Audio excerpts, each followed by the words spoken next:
Bueno, pues vamos a entrar ya de lleno en el capítulo de cómo se protegen las invenciones.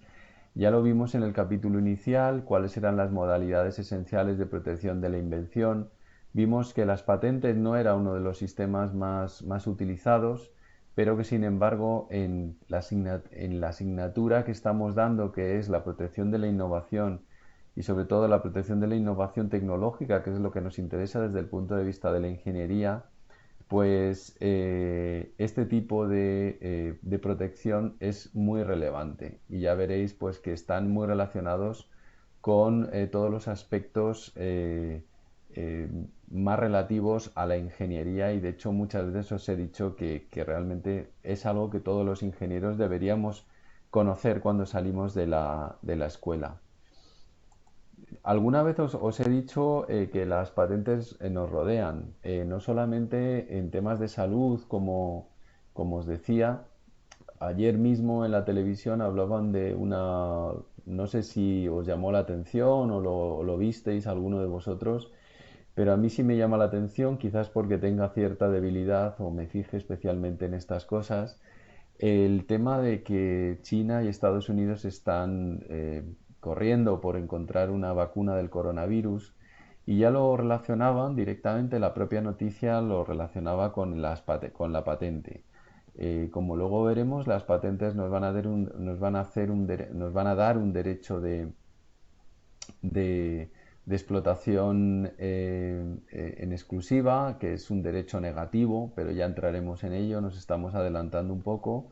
Pero como veis, en el propio mundo en el que estamos viviendo, en un mundo ciertamente complicado, pues el interés de las industrias farmacéuticas es conseguir una vacuna precisamente pues para poderla registrar, patentar y convertirse en los poseedores de esta tecnología. Eh, Cualquiera que sea la tecnología en la cual estamos pensando, cualquier tecnología en la cual hayamos participado desde el punto de vista de ingeniería, en todas ellas, desde la más científica hasta la más de andar por casa, cualquier innovación de tipo incremental, en todas ellas están vinculadas de forma muy relevante las patentes. Aquí tenéis un ejemplo de tres tecnologías muy diferentes entre sí y como veis es, por un lado, está el número de documentos de patente publicados y por otro lado una escala temporal. Y como veis, pues hay tres tecnologías muy distintas. Uno que es la tecnología relacionada con el deporte y las bicicletas en particular, donde podéis ver pues que no se deja de inventar. En el deporte es un mundo muy innovador y bueno, los que practicáis ciclismo pues estaréis muy al día de todas las novedades que salen prácticamente cada año pues para mejorar la eficiencia de la tecnología relacionada con el ciclismo. Lo mismo en temas muchísimo más simples como cepillos de dientes, pues ahí veis pues que hay un crecimiento constante desde el año 1980 hasta el año 2015, pues una tecnología que en principio parecería muy elemental, pues ha estado evolucionando de forma constante. Y luego una tecnología un poco específica, que es en amarillo, muy relacionado, muy vinculado con la ciencia. Y ahí se ve cuál es la correlación entre ciencia y técnica. Cuando veis ese pico, bueno, pues ese pico está relacionado con el otorgamiento del premio Nobel de Física a Bert North y Alexander Müller por el descubrimiento de la superconductividad en materiales cerámicos, lo cual dio lugar a un repunte de todas las tecnologías que después pues no se llegaron a desarrollar. Pero si veis hay una coincidencia total entre el número de documentos de patentes generados en esa fecha, el premio Nobel de Ciencia y después, bueno, el descenso derivado a que era una tecnología que al final pues no se le vio una aplicación.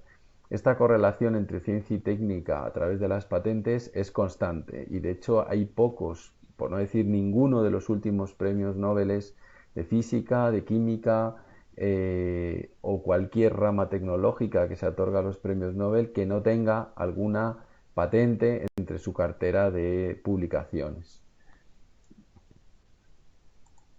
Las patentes además nos rodean desde hace muchísimo tiempo y tienen una faceta histórica, la verdad es que muy interesante.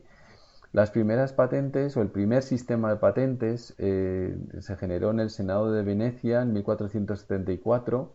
De hecho, hasta Galileo tuvo una patente hacia el año 1500 y pico. Y como veis, pues tiene una misión muy parecido a la misión actual del sistema de patentes. Cualquier persona en esta ciudad, en la ciudad de Venecia, que cualquier invención, pues que genere cualquier invención nueva e ingeniosa, no realizada en nuestro territorio con anterioridad, dará noticia de la misma tan pronto como se perfeccione, de tal modo que pueda ser usada y ejercitada la oficina judicial del Estado, estando prohibido durante 10 años a cualquier persona en cualquiera de nuestro territorio hacer una invención similar. Hoy en día estamos hablando de que la novedad es novedad mundial, no una novedad territorial, como en el caso de Venecia en el año 1474, que la protección se prolonga hasta 20 años, que se hace público el invento, no se mantiene en secreto o simplemente se registra, como pasaba en Venecia en el año 1474,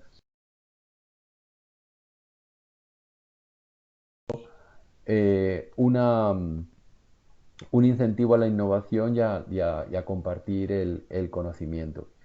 El primer privilegio de invención en España es del año 1478 y fue emitido por Isabel la Católica a su médico, Pedro de Adlor, por un molino harinero, y tenía muchos elementos en común con el sistema actual. De hecho, se concedió por 20 años, se concedió con, digamos, para el desarrollo en exclusiva de este tipo de molinos, y además las multas pues eran muy duras, eran multas de hasta 20.000 maravedises, y además la destrucción del molino, copia del de Pedro de Aldor.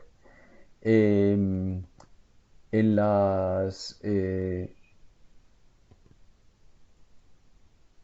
el papel del sistema de patentes ha evolucionado fundamentalmente desde aquel momento, por supuesto, desde los primeros privilegios, que no dejaban de ser un sistema de privilegios reales, y hoy por hoy el sistema de patentes podemos definirlo como algo que luego veremos como un contrato social, como un sistema donde hay un equilibrio para democratizar la tecnología. Sobre todo el sistema de patentes nace en el Renacimiento no de forma casual, sino de una forma muy relacionada con el triunfo del humanismo, la ciencia y la tecnología.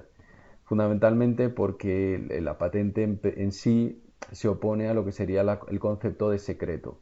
El secreto era la forma natural de defensa en la Edad Media hasta el Renacimiento. Los regímenes gremiales se ocupaban esencialmente de que, vale, los regímenes gremiales eran los que se ocupaban fundamentalmente de mantener el secreto y por eso estaban en lugares apartados. Toda la técnica y la ciencia se guardaban en monasterios especialmente inaccesibles. La tecnología solamente tenía a la tecnología solamente se tenían acceso unos pocos.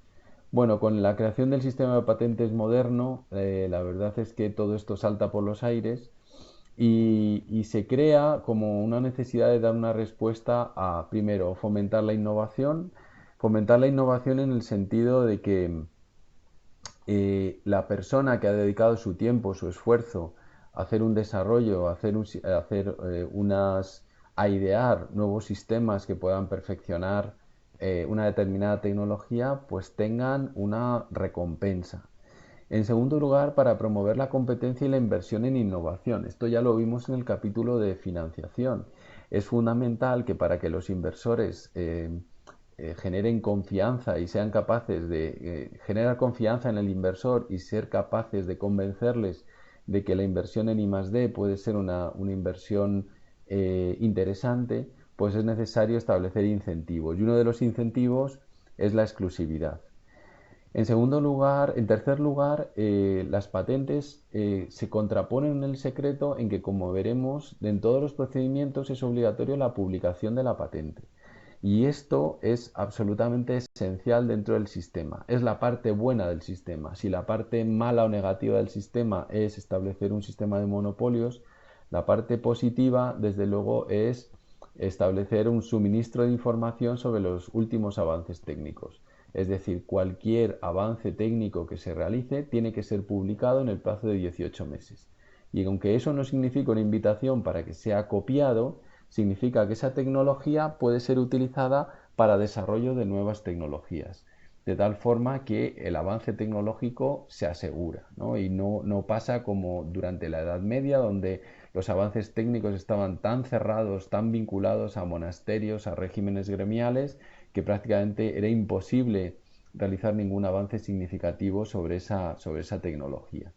Y por último, la promoción de la transferencia de tecnología, fundamentalmente porque estamos eh, delimitando el objeto transferible, estamos creando un objeto a través de una patente que se puede transferir y por lo tanto clarificamos a las partes, a cada una de las partes, qué es lo que estamos vendiendo o qué es lo que estamos comprando. Um, vale. En principio resulta un poco sorprendente que el Estado cuya misión es velar por la libre competencia, pues pueda establecer este tipo de cuasimonopolios, que veremos que no es un monopolio per se, pero sí que lo podemos llamar cuasimonopolio. Eh, Fundamentalmente se basa en la doctrina, en una doctrina que está perfectamente asentada, que es la del contrato social. Es decir, ¿por qué damos un cuasimonopolio? ¿Por qué el Estado establece un cuasimonopolio o da un cuasimonopolio en forma de una patente a un solicitante? Porque a cambio debe revelar la invención, debe publicar la invención, de tal forma que se asegure que persiste el conocimiento y que ese conocimiento en forma de una patente se puede utilizar. Esta es la doble vara, digamos, el contrato social que llaman en el sistema de patentes.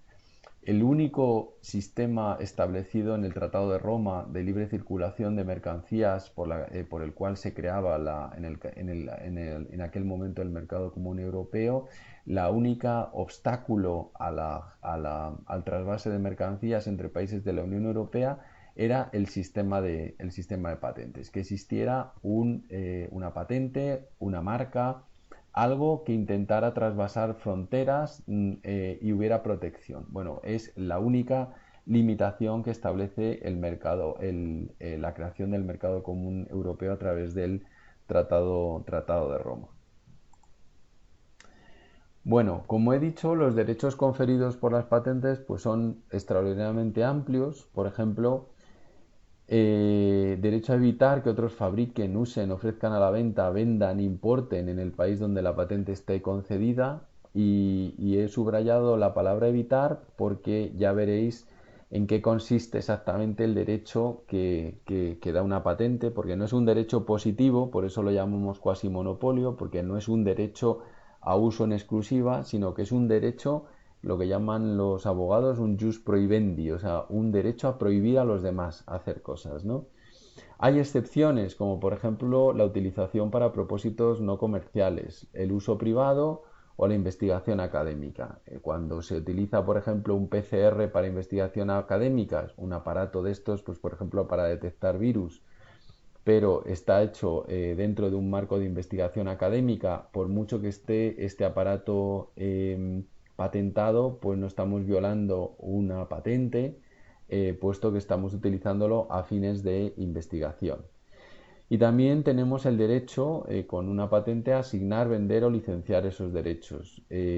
Los derechos de patentes, como ya dijimos, y en general cualquier derecho de propiedad intelectual e industrial, pues se pueden utilizar como cualquier otro activo inmobiliario. Están sujetos a cualquier tipo de posibilidad de venta, de compra, de licencias, de hipotecas, incluso de herencias, ¿no? O sea, o usufructo, cualquier tipo de intercambio se puede ejercer sobre este tipo de derechos.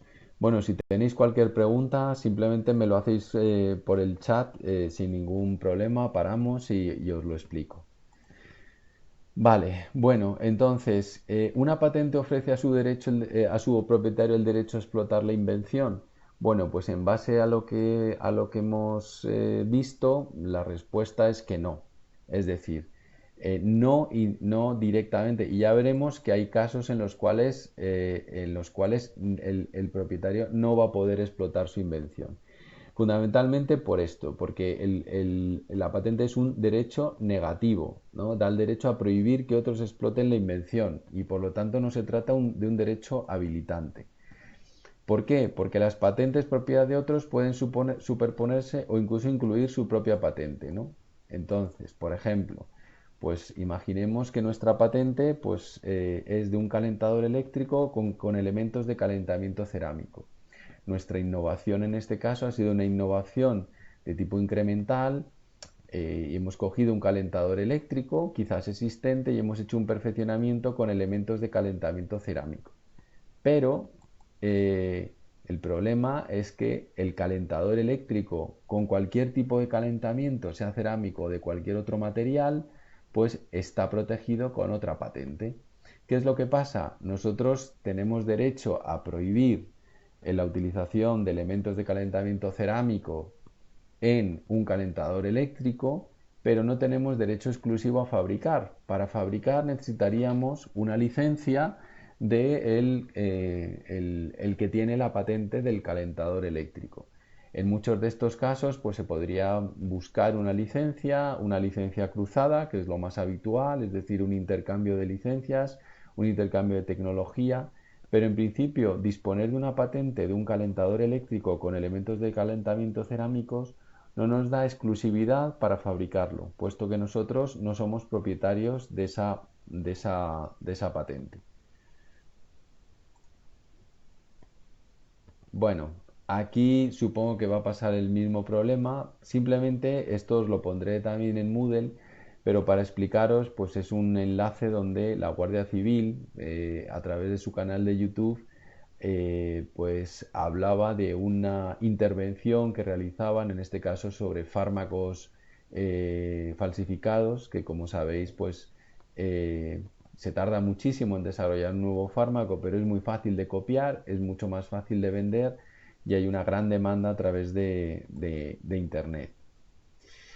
Bueno, a cambio de esta especie de cuasi monopolio o este derecho, este jus prohibendi, nosotros lo que vamos a procurar o el Estado lo que exige es que haya una publicación de la solicitud de patentes. Y esta publicación tiene que hacerse según unos criterios determinados, normalmente fijados por el propio Estado, que elabora un folleto con una serie de elementos casi siempre iguales en cualquiera de los idiomas. Eso lo veremos cuando veamos bases de datos de patentes, como la unificación de criterios entre prácticamente todas las oficinas del mundo hacen muy atractivo o hacen muy fácil las búsquedas y la recuperación de documentos de patentes. El documento de patentes está formado por varias partes, casi siempre son las mismas en casi cualquier idioma, en casi cualquier oficina, en casi cualquier publicación es prácticamente igual. Y tienen en primer lugar una primera página donde tenemos muchísima información. Normalmente en la primera página se constituye una especie de sumario, de resumen de toda la información relevante del documento de patentes. Vamos a tener la figura más significativa en esta parte. Vamos a contar con un resumen de la invención. Vamos a contar con el título de la misma. Y vamos a tener información relevante, por ejemplo, de quién es el solicitante. Vamos a conocer quién es el inventor también. Vamos a conocer un montón de fechas relevantes, como por ejemplo la fecha de solicitud o la fecha de publicación. También el número de solicitud, que a partir de este momento, tanto el número de solicitud como el número de publicación, que se convierten como en el número de carnet de identidad, la seña identificativa del documento de patente. La clasificación internacional de patentes, que nos sirve fundamentalmente para determinar para recuperar este tipo de información de forma óptima. Y esta es toda la información relevante que aparece en la primera página del documento de patentes. En segundo lugar, aparecen una serie de hojas que son la descripción, donde también está muy regulada e inmediatamente después veremos cuáles son las partes que componen la descripción.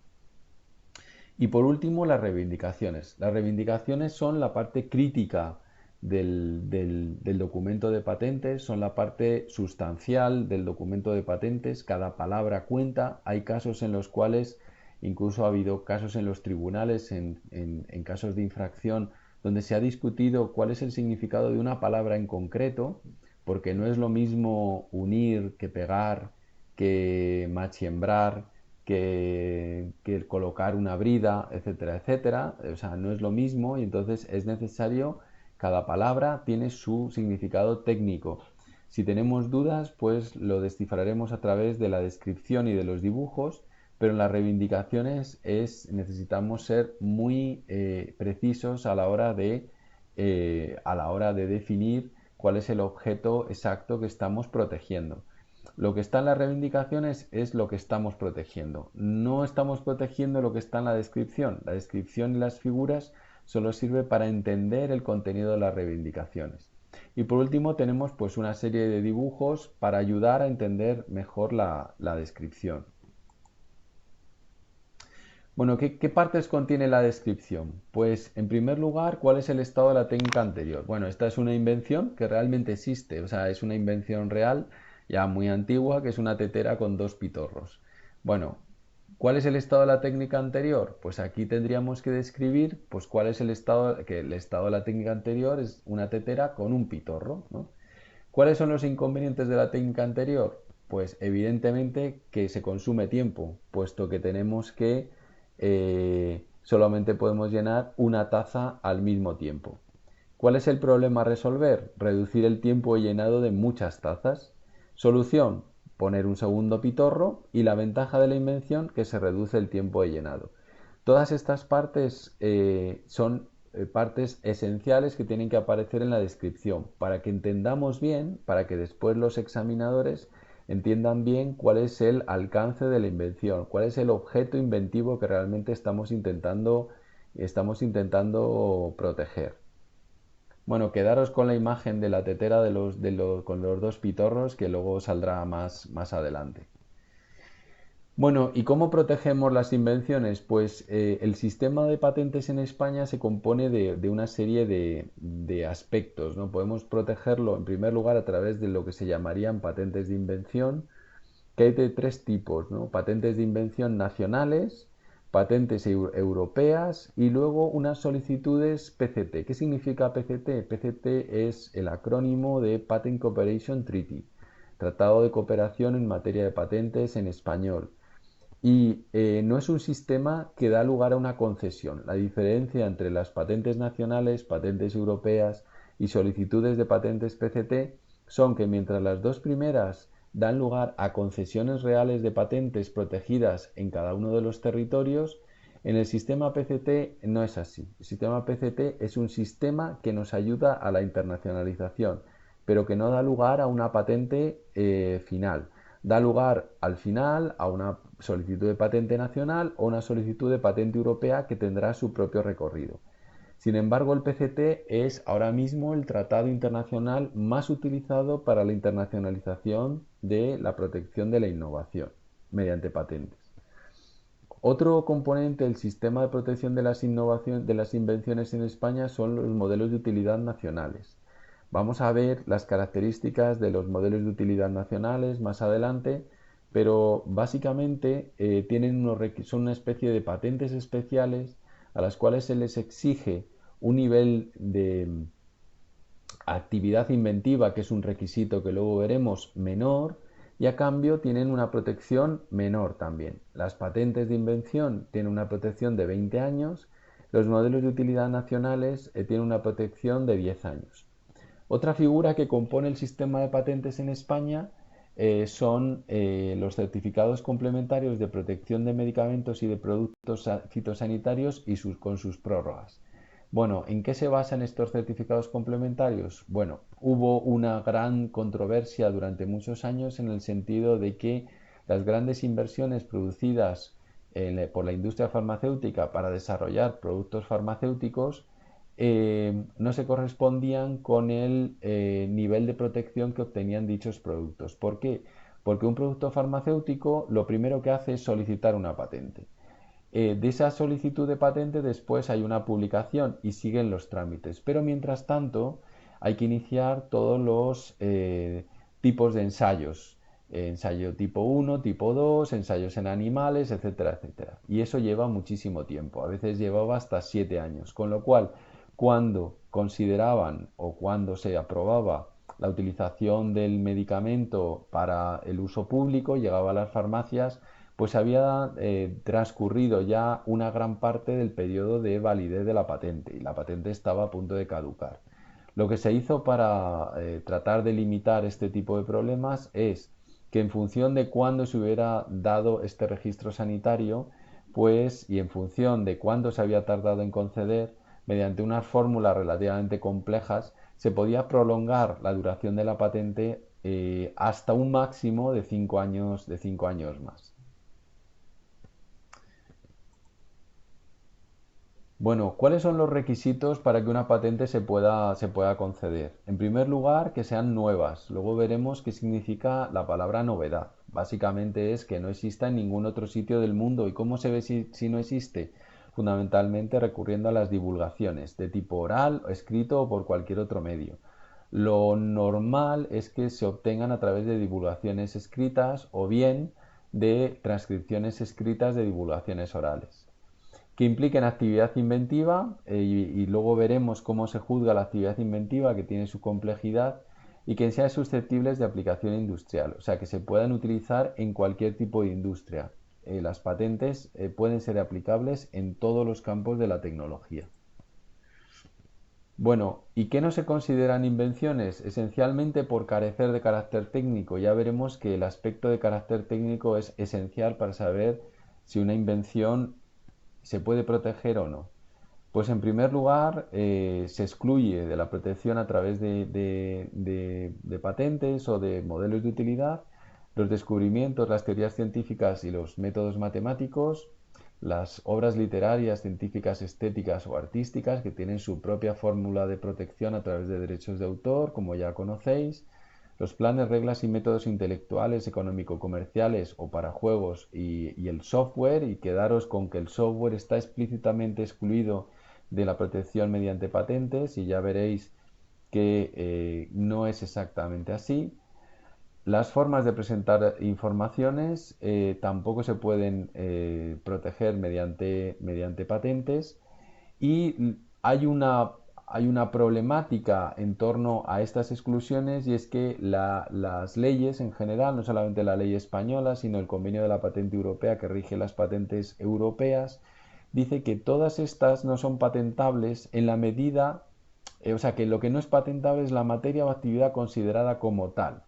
Es decir, que la clave de todo, ¿cómo se juzga si la materia o actividad está considerada como tal? Pues se juzga en función del carácter técnico o no carácter técnico de la invención.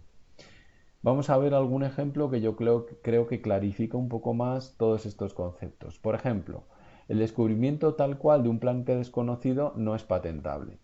Esto es muy importante, sobre todo no solamente en lo que respecta a descubrimientos, digamos, en el sentido de encontrar un planeta o encontrar un territorio o encontrar algo. No, esto es especialmente importante en el sentido de las ideas. Es decir, una idea, aunque esté basada en una tecnología, como tal, no es patentable, a no ser que seamos capaces de encontrar una solución técnica de esta idea, ¿no? Entonces llegan muchos casos a la oficina en la cual se produce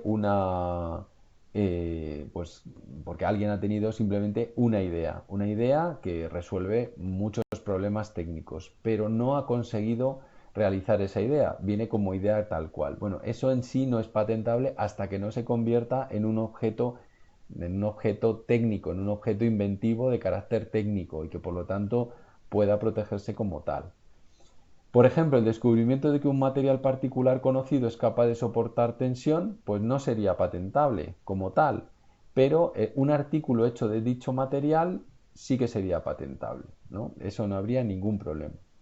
Las teorías científicas, por ejemplo, la teoría de la relatividad o la teoría de la superconductividad, como hemos visto en el caso de los premios Nobel como tal, no sería patentable. Pero si basados en esas teorías somos capaces de desarrollar dispositivos semiconductores o incluso fabricarlos a través de procedimientos especiales, tanto los procedimientos como los productos de esos productos semiconductores realizados sí que se podrían patentar. Los métodos matemáticos como métodos puramente abstractos o intelectuales per se no son patentables. Por ejemplo, un método simplificado de división o un método matemático para el diseño de filtros eléctricos no sería patentable, pero una máquina de cálculo construida para operar utilizando un método simplificado de división, pues entonces sí que sería patentable. O un filtro diseñado de acuerdo con el método que aparece más arriba, también sería patentable.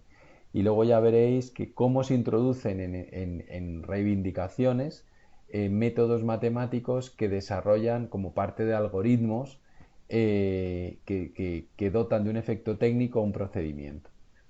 Las creaciones estéticas, los trabajos artísticos cuya apreciación es subjetiva, pues no son patentables, no se excluyen per se si están caracterizados por características técnicas, incluso si el efecto producido por las características técnicas es al menos parcialmente de naturaleza estética.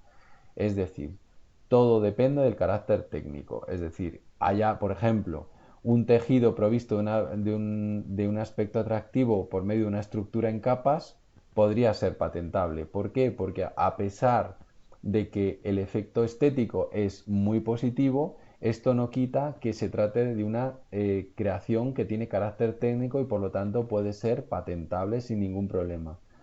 Por otro lado, un diamante con una forma particularmente bonita, pues puede ser muy bonito, muy estético, estéticamente atractivo, pero si se ha realizado a través de un proceso técnico determinado, dicho proceso técnico o el diamante realizado por dicho proceso técnico pueden ser patentables perfectamente, sin ningún problema. Bueno, planes, reglas y métodos para actividades intelectuales o juegos. Bueno, por ejemplo, un plan para el aprendizaje de un idioma, un método para resolver un crucigrama o un juego como entidad abstracta, pues no sería patentable. Un dispositivo electrónico aplicando reglas, por ejemplo, un ajedrez electrónico o un ajedrez mecánico que se mueve electrónicamente, como el fabricado por Leonardo Torres Quevedo, pues sería perfectamente patentable. Eh, si hay ordenadores, si hay redes, si hay algún tipo de software alrededor de estos planes, reglas y métodos, entonces hay que utilizar un criterio específico relativo a invenciones implementadas por ordenador, que el CII significa Computer Implemented Inventions, el nombre en inglés, y aquí habrá que estar al criterio que se aplique para invenciones implementadas en ordenador, donde de nuevo, el criterio va a ser el carácter técnico o no técnico de la invención. Como lo vamos a ver posteriormente, pues profundizaremos sobre este tema por la importancia que tiene desde el punto de vista ingenieril y tecnológico.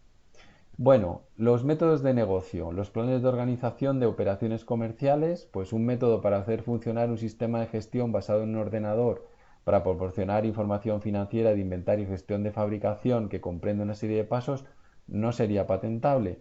Pero sí sería patentable, por ejemplo, si hay medios técnicos presentes o si hay problemas técnicos con soluciones técnicas. De nuevo, el primero, digamos, el ejemplo que hemos utilizado para rechazar la patentabilidad no es tanto por la metodología o no es tanto porque se base en un procedimiento.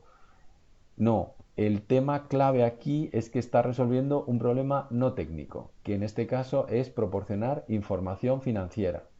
Si se tratara de un procedimiento técnico, entonces sí que se podría registrar la patente y sí que se podría patentar.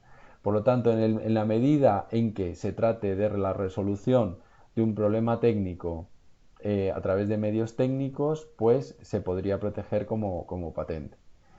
Los programas de ordenador los vamos a ver en particular, no son patentables como tal, es decir, con una serie de líneas de programa, pues no podrías ir a la oficina escritas en un papel, es decir, esto no te valdría como una patente, pero sí que si eso lo conviertes en lo que se denomina Computer Implemented Inventions o invenciones implementadas en ordenador, entonces podría ser protegible. Si tiene carácter técnico, no se pueden excluir. Entonces, por ejemplo, un programa para controlar un aparato rayos X que tienen instrucciones adaptadas para llevar a cabo los pasos, paso 1, paso 2, paso N, no habría ningún problema y sería patentable porque está resolviendo problemas técnicos con medios técnicos. Sin embargo, un programa para comprobar la ortografía de una palabra con los mismos pasos o pasos similares, en este caso no sería patentable, simplemente porque no está resolviendo un problema técnico. Es otro tipo de problema, un problema cultural, educativo, pero no se trata de resolver un problema técnico y por lo tanto, en principio, pues no sería protegible. Las formas de presentar información. Bueno, también pasaría algo parecido, algo similar. La forma de presentar información, pues en principio no sería patentable. La presentación de la información solamente definida por el propio contenido de la información no es patentable. Por ejemplo, una señal acústica, una palabra hablada, un libro definido por su objeto, un disco de gramófono definidos por la pieza musical, pues no serían patentables per se. Pero si la presentación de información cuenta con características técnicas, pues podría haber materia patentable, independientemente de que el soporte, por ejemplo, contuviera información. Por ejemplo, un disco con ranuras especiales, un CD-ROM, por supuesto, toda la tecnología relacionada con MP3, MP4, métodos de compresión, almacenamiento, un disco duro, todo esto pues se podría proteger sin ningún problema, independientemente de que el contenido pues sirviera para presentar información.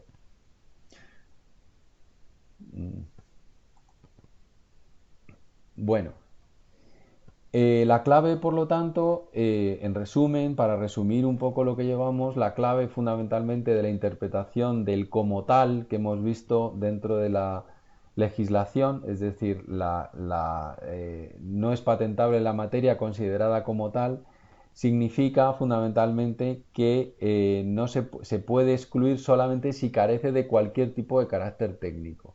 Si tiene algo de carácter técnico, entonces no puede ser excluido ni debe ser, ni debe ser excluido.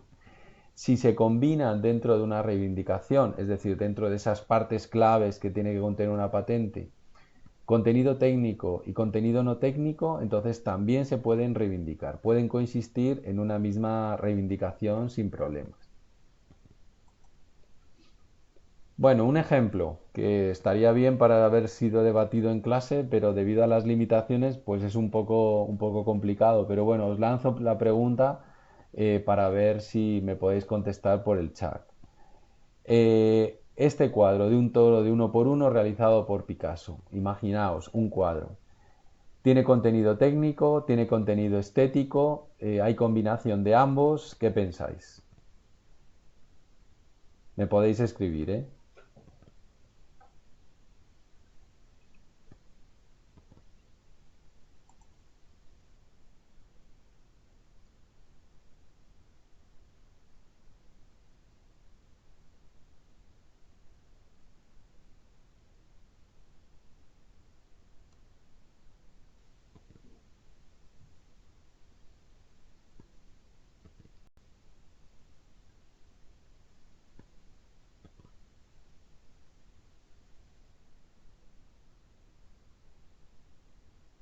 Bueno, para Paola no es patentable, Bueno, eso lo veremos después, porque las patentes, además de carácter técnico, estamos en primer lugar en la parte primera, a ver lo que se puede proteger y lo que no se puede proteger.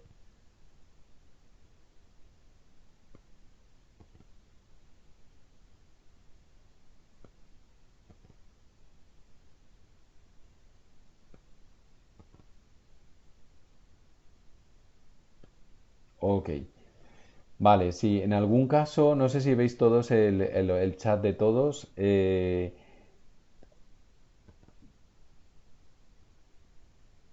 pero vamos, estáis bastante bien encaminados muchos de vosotros, lo que pasa es que estáis yendo un poquito más adelante.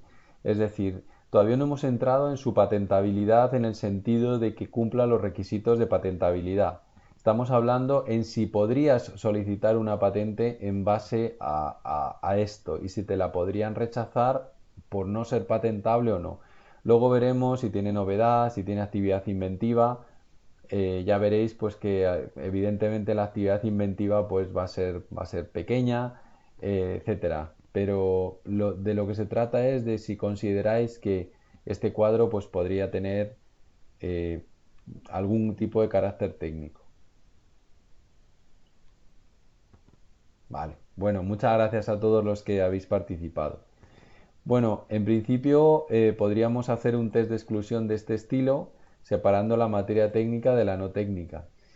Pero la materia técnica, y esto es muy importante en el sentido de que hay que ver, y en patentes se juzga así, y es muy importante sobre todo para saber leer un documento de patentes, saberlo entender, saberlo juzgar, saberlo examinar y entender hasta qué punto hay algo protegido o no. Quizás alguna vez en las empresas en las que trabajéis, si trabajáis con patentes, pues tendréis que analizar hasta qué punto algo está protegido o no está protegido, ¿no? Y en este caso, tener bien claro qué es lo que está protegido y qué no, pues es fundamental. Entonces, lo primero hay que tener en cuenta no solamente las características técnicas explícitas, sino las características técnicas implícitas. Y aquí hay muchas características técnicas. Hay una característica técnica explícita, claramente, que es que mide uno por uno. Esto es así, o sea, es metrología pura y aunque nos pueda parecer tonto, y efectivamente pues lo es, esto no significa que no sea una característica técnica. En este caso es explícita y luego tiene una serie de características técnicas implícitas en cuanto, y alguno de vosotros lo habéis mencionado muy bien, es decir, implica un soporte, un papel, una tela, un lienzo, pintura, tinta con una serie de características especiales, unas características del óleo, un fijador, unos pigmentos que van sobre el soporte. Existe una serie de técnicas relacionadas con la forma de pintar, que alguno de vosotros lo ha mencionado fenomenal. Tenía esa intuición de que efectivamente detrás de un cuadro pues hay mucha más técnica de la que parece. Y luego materia no técnica, pues el hecho de que esté pintado por Picasso es una creación estética y bueno, da igual.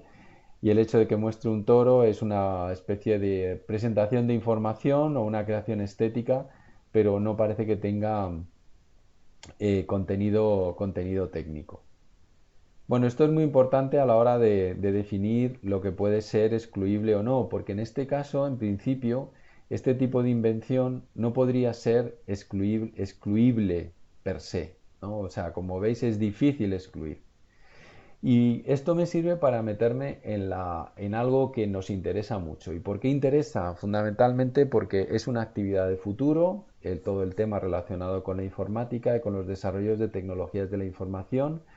En segundo lugar, porque los principales propietarios de patentes en el mundo coinciden con los principales empresas en tecnologías de la información, Microsoft, Huawei, eh, todos los grandes, pues son los principales propietarios, los principales patentadores. Y llama la atención porque los programas de ordenador están y el software está excluido per se en todas las legislaciones, tanto la legislación nacional como la legislación europea, como la legislación internacional. Entonces, ¿Por qué interesa? Por qué Microsoft puede ser el principal solicitante de patentes en el mundo? Cuando el software resulta que está prohibido, por no hablar de Apple con todas sus patentes y su batería de patentes relacionadas con la tecnología, por ejemplo, del uso digital o del manejo digital de los móviles. Bueno, pues fundamentalmente porque el derecho de autor da un derecho bastante limitado, ¿no? Ya sabéis que el derecho de autor da derecho sobre una forma de expresión de un programa de ordenador. Eso significa que lo que estamos protegiendo es las líneas de programa, tal cual, como si fuera un libro. Es muy parecido a la protección que nos daría, por ejemplo, un libro, como si escribiéramos un libro.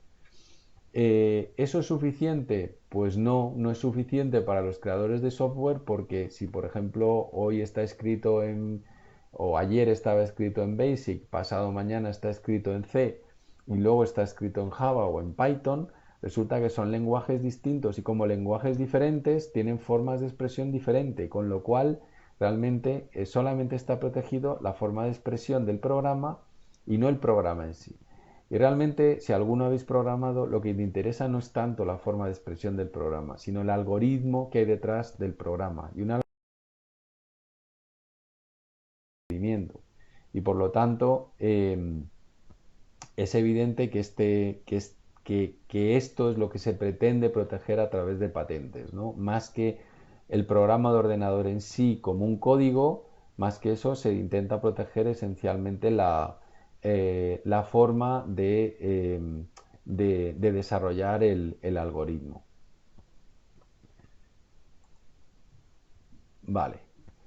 Y para saber si es software o no es software, pues tenemos que ir a la definición de invención, que es la solución a un problema técnico formulada en términos de características técnicas, y ver si un software como tal, o lo que llamamos invención implementada por ordenador, puesto que se decidió en la legislación aplicable y a la directiva de este tipo de invenciones que no se les iba a llamar software, pues porque evidentemente era un contrasentido hablar de patentes de software y, y cuando el software está excluido en la legislación, entonces se les dio este nombre un poquito raro, que es invenciones implementadas por ordenador. Pero lo que hay detrás esencialmente es software. Una invención implementada por ordenador es una invención que para su puesta en marcha requiere la utilización de un ordenador o de una red informática o de cualquier otro aparato programable en los que la ejecución de un programa informático produce un efecto técnico que forma parte de la solución al problema técnico planteado. Por lo tanto, a la hora de redactar una solicitud de esta naturaleza, tendremos que poner en la descripción bien claro cuál es el problema técnico que vamos a resolver, cuál es el efecto técnico que realiza nuestro software y cuál es la solución al problema técnico planteado que se produce. Bueno, por ejemplo, determinados indicios de la existencia de carácter técnico. Pues, por ejemplo, procesamiento de datos que representan magnitudes físicas. Lo típico, pues cualquier tipo de procedimiento empotrado, software empotrado que llaman, es decir, software que está integrado dentro de elementos más complejos. Por ejemplo, los sistemas ABS de los vehículos, ¿no? Los sistemas de seguridad. Eso es un sistema que, como sabéis, pues es software donde hay una serie de captadores, de sensores que van a un microprocesador y lo que hace es comparar unas frecuencias de vibración habituales con una serie de patrones. Cuando estas frecuencias de vibración de lo que vienen de los sensores superan un cierto umbral, lanzan una señal de anormalidad y lo que hace es lanzar una otra señal para que los airbags del vehículo salten y nos salven la vida. Bueno, pues ese proceso de datos de magnitudes físicas, en este caso un modelo de vibración de las características habituales del vehículo, pues sería un indicio de la existencia de carácter técnico. Y por ejemplo, pues los sistemas ABS pues están patentados todos a pesar de ser software o en este caso Computer Implemented Inventions, ¿no? Por ejemplo, procesamiento de imágenes, reconocimientos faciales, reconocimientos de voz, datos biométricos, lectura de las huellas dactilares, de todos los datos relativos a un individuo, pues serían su procesamiento, pues sería materia patentable, puesto que existe carácter técnico. Otro grupo pues sería que influyan, digamos, que se influya sobre el funcionamiento del aparato programable. Por ejemplo, control de la congestión en redes de comunicaciones, sería patentable. Determinación de rutas en red, enrutadores también. O métodos para el tratamiento de las interrupciones, para impedir divisiones por cero, para evitar desbordamientos de la pila. Es decir, todo el software que hace que el aparato funcione, lo que llamamos sistemas operativos, pues sería en principio perfectamente patentable. Y también otro indicio es que influya sobre las características físicas de una entidad. Por ejemplo, que influya sobre las características de la memoria RAM o de la memoria o de los discos duros, o sobre el funcionamiento de puertos, o sobre los servicios, o sobre buses, en fin. Todo esto son indicios de carácter técnico. Aquí tenéis ejemplos de patentes que, como veis, pues no deja de ser un software en el sentido de que son una serie de pasos, pero se presentan como una patente de procedimiento. Procedimiento para identificar a una persona caracterizado porque, en primer lugar, se detecta la presencia de la mano de la persona a identificar, se genera una primera radiación de una primera intensidad determinada, se obtiene un primer mapa vascular de la palma de la mano, se genera una segunda radiación de una segunda intensidad, se obtiene un segundo mapa vascular de la palma de la mano de la persona y se identifica a la persona. Bueno, esto es un sistema que es un ejemplo real, basándose fundamentalmente en la diferencia en la vascularidad de la mano de las personas, ¿no? Cada persona, por lo visto, tenemos un mapa vascular en nuestra mano único y que permite que en los sistemas de seguridad, por ejemplo, de acceso, pues nos permite acceder. Bueno, esto no deja de ser un sistema que está regulado por un software, pero realmente, ¿qué interesa? Lo que interesa, desde el punto de vista ingenieril, lo entendéis perfectamente, es el algoritmo, es decir, el procedimiento. Un algoritmo es un procedimiento y el procedimiento es realmente lo que nos interesa. Cómo se haga, qué programa utilice, qué tipos de sensores utilice, nos da igual. Lo que nos interesa esencialmente es el procedimiento de identificación de una persona. Otro ejemplo, en este caso, de todos los sistemas de compresión. Si indagáis un poquito sobre la historia de los sistemas de compresión, pues casi todos ellos, todos los sistemas de compresión utilizados, casi todos ellos tienen sistemas de patentes. Lo que pasa es que, bueno, se utilizan sistemas de licencias cruzadas, como los que hemos visto, pues para, digamos, intercambiar tecnología. Pero los sistemas de compresión fotográfica, casi todos ellos, pues están registrados y tienen patentes. Por ejemplo, este método para comprimir datos que representan una imagen fija, caracterizado por preparar bloques de datos, aplicar a cada bloque una transformación coseno discreta. Veis que en este caso el método matemático que estaba excluido de protección no está, no, digamos, sería el ejemplo en el cual no está protegido per se como tal, sino que está protegido como parte de un procedimiento. En este caso, estamos protegiendo la utilización del bloque de una transformación coseno discreta en una reivindicación de procedimiento. Si utilizáramos esta transformación coseno discreta en otro procedimiento similar, pues de alguna manera estaríamos vulnerando o infringiendo esta patente. Eliminar los coeficientes con menos peso producidos por la transformación anterior, sustituir el valor 0,0 de cada bloque por el valor de su diferencia respecto al elemento, linealizar los elementos de cada bloque, aplicar una codificación o aplicar una codificación Huffman, etc. Con lo cual, lo que obtenemos es un sistema fundamentalmente para comprimir imágenes en base a la utilización de los o a la transformación de los bloques, ¿no? Entonces, bueno, pues eso es, digamos, una forma de proteger este tipo de invenciones. Bueno, en conclusión, los programas de ordenador, que son extraordinariamente importantes y se han convertido en las estrellas dentro de los sistemas de protección, pues se pueden proteger como dentro del derecho de patentes, a pesar de la exclusión explícita del software, se pueden proteger los programas de ordenador.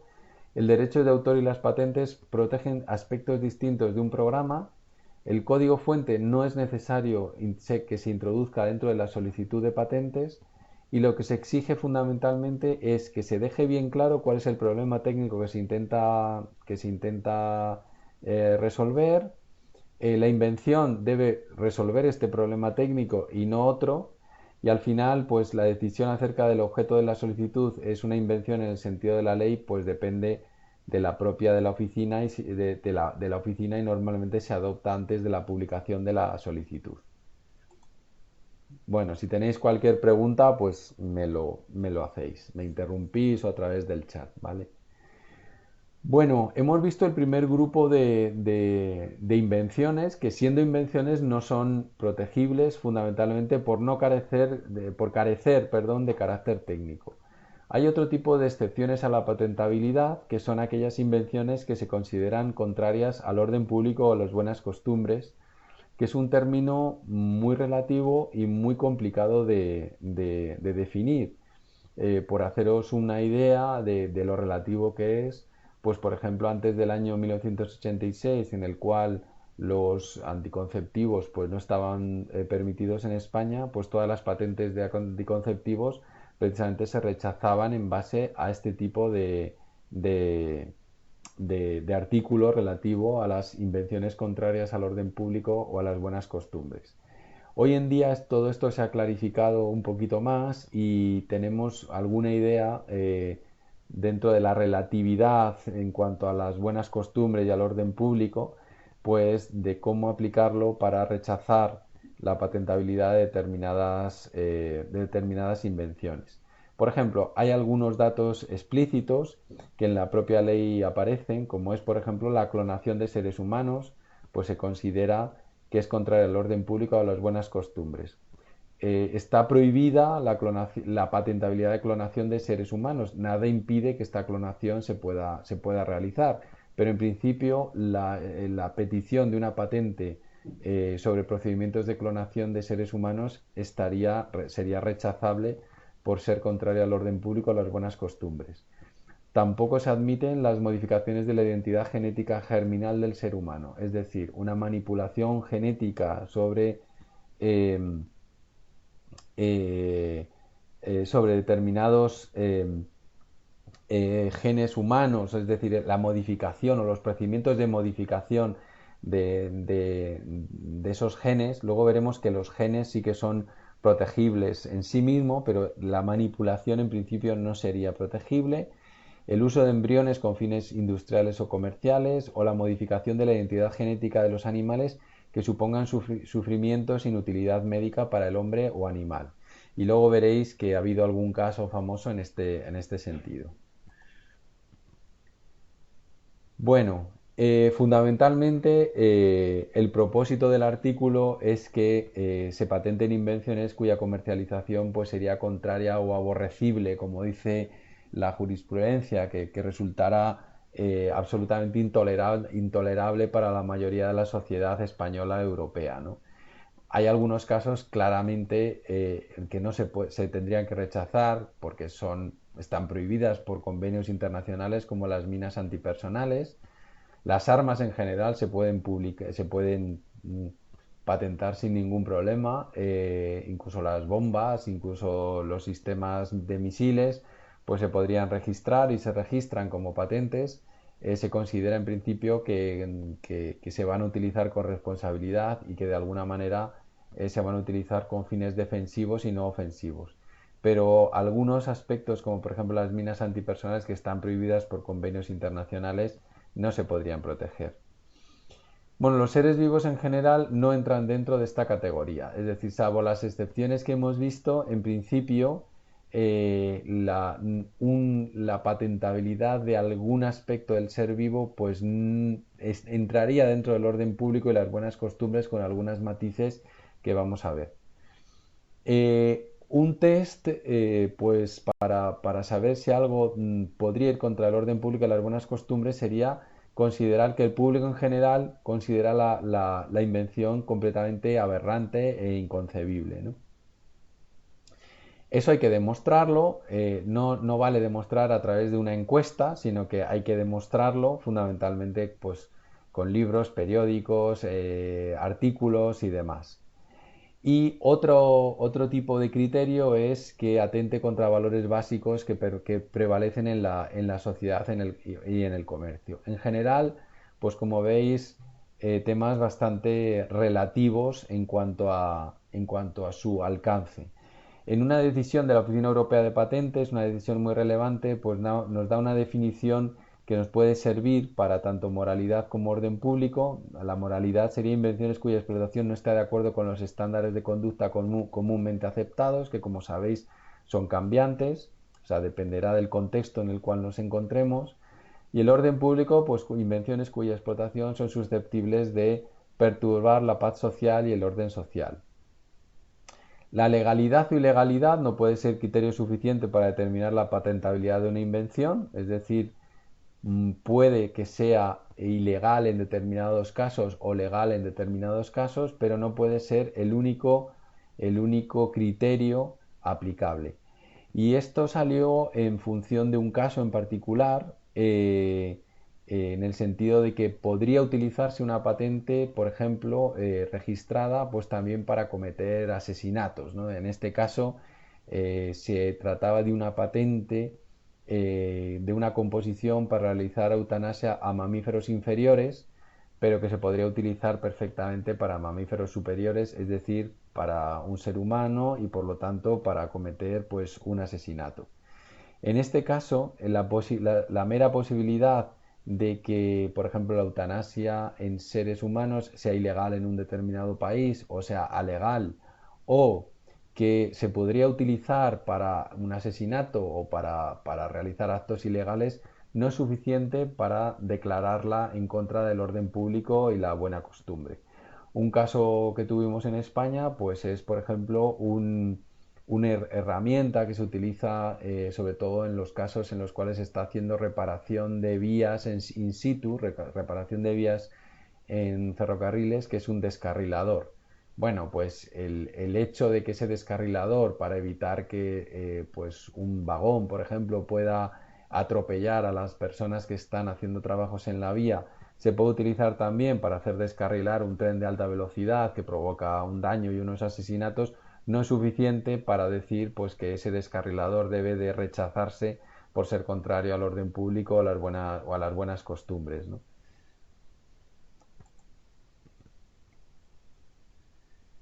Bueno, este es un caso muy interesante que os pondré en Moodle, que es el llamado el oncorratón o el ratón de Harvard. El ratón de Harvard es un ratón manipulado genéticamente para que desarrollara determinados tipos de cánceres, de tumores, ¿no? Esto facilitaba muchísimo la investigación, aunque pueda sonar cruel, realmente el procedimiento, ya sabéis que los ensayos clínicos para la obtención de determinados tratamientos, pues pasan por, en primer lugar, se hace sobre mamíferos inferiores, pues ratoncillos, primates y demás. Bueno, los primates ya son mamíferos superiores, pero sobre todo se hacen en ratones, pues para saber si un medicamento pues puede funcionar o no. Bueno, en este caso, inocularle una determinada enfermedad, pues es un proceso muy laborioso y muy costoso. Entonces, lo que hicieron en la Universidad de Harvard fue directamente que por el mero nacimiento, mediante una manipulación genética, pues se crearon una estirpe de ratones de laboratorios que desarrollasen per se cáncer. Con lo cual, después la investigación sobre esos ratones pues iba a ser mucho menos costosa. Este tipo de ratones manipulados genéticamente, pues lo que se hizo fue intentarlo patentar, dio lugar a un montón de controversia, desde luego activistas de todo el mundo como Greenpeace, que son muy activos en contra de los temas de patentes de este tipo de desarrollos, pues evidentemente protestaron, hicieron sentadas, se descolgaron en frente de la Oficina Europea de Patentes y al final el resultado final fue que la patente se rechazó. No tanto por motivos de fondo en cuanto a que fuera en contrario al orden público y las buenas costumbres, puesto que se consideró que en este caso el bien provocado al ser humano pues compensaba el sufrimiento creado al ratón, sino sobre todo por motivos más de impacto sobre el medio ambiente, es decir, qué pasaba, qué podría pasar, cuál era el impacto sobre la biodiversidad si, si uno de estos ratones de laboratorio se escapaba y se mezclaba con ratones normales, ¿no?, que vivían en el campo. Bueno, pues qué podría pasar, cuál podría ser el impacto final sobre la biodiversidad. Y al final, pues para evitar la controversia, la patente fue finalmente retirada por la Universidad de Harvard y no hubo más controversia. Otra controversia también que a lo mejor alguno de vosotros trata en los trabajos es todo el tema de las patentes de semillas, y vais a ver pues si también os lo intentaré poner en Moodle, todos los temas relacionados con Monsanto y la venta de semillas manipuladas genéticamente. Aquí hay una problemática específica, y es que existe lo que se llama el beneficio del agricultor, y es que no sé si alguno tenéis familia en agricultores o en el campo, pero tú cuando compras una semilla tienes derecho a que con tu primera cosecha guardarte parte de las semillas para replantar al año siguiente. ¿Qué es lo que pasa? Pues que Monsanto hace semillas manipuladas genéticamente para que pasen dos cosas. En primer lugar, que sean resistentes a determinadas plagas y a determinados herbicidas que también vende Monsanto, por un lado, y en segundo lugar, que sean estériles, es decir, que las semillas que salen de las primeras cosechas no se puedan volver a replantar, de tal forma que tengas que volver a Monsanto a comprar nuevas semillas.